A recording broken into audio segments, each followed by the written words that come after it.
There. High on that agenda is how to tackle cybercrime, terrorism and organised crime.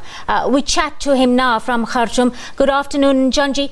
This summit really taking on renewed impetus, coming as the globe faces an unprecedented number of global security crises, and all at once: ISIS terror threats, cyber threats, territorial disputes, deadly viruses like Ebola or Zika, and climate change. Yes, it's coming at a very critical time in the history of Africa. What we're seeing happening here is that African leaders, politicians, former politicians, experts, members of civil society are taking matters of security, intelligence as well as terrorism in their own hands.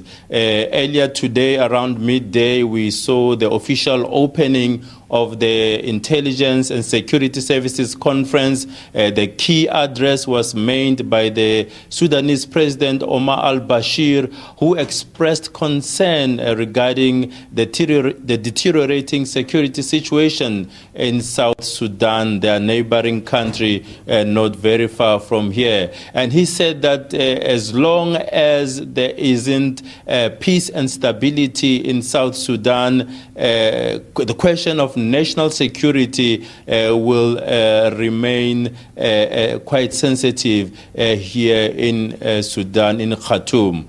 A short while ago, we also saw other officials addressing that opening of the Intelligence Security Services Conference.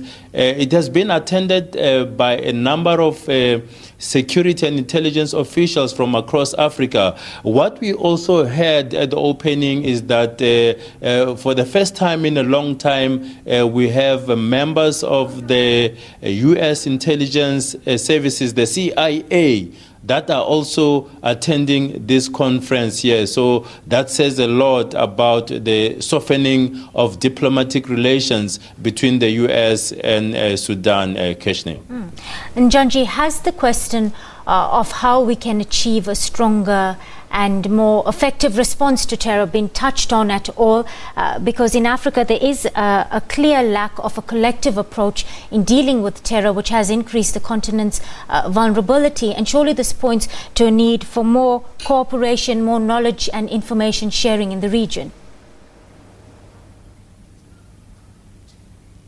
Yes, a collective of effort. That's exactly what they're doing here. The countries putting their hands together to work as a force in trying to combat terrorism, human trafficking, piracy, as well as other forms of organized crime. We know that there are a number of flashpoints in Africa. We've seen operations by Boko Haram militants in some parts of Nigeria. In Mali, we've seen some problems as well. And we know that some parts of the Eastern Democratic Republic of Congo remain quite unstable as well, and not to mention the deteriorating situation in South Sudan. Yesterday, we also had one of the elders and the former Nigerian President Olusegun Obasanjo saying that without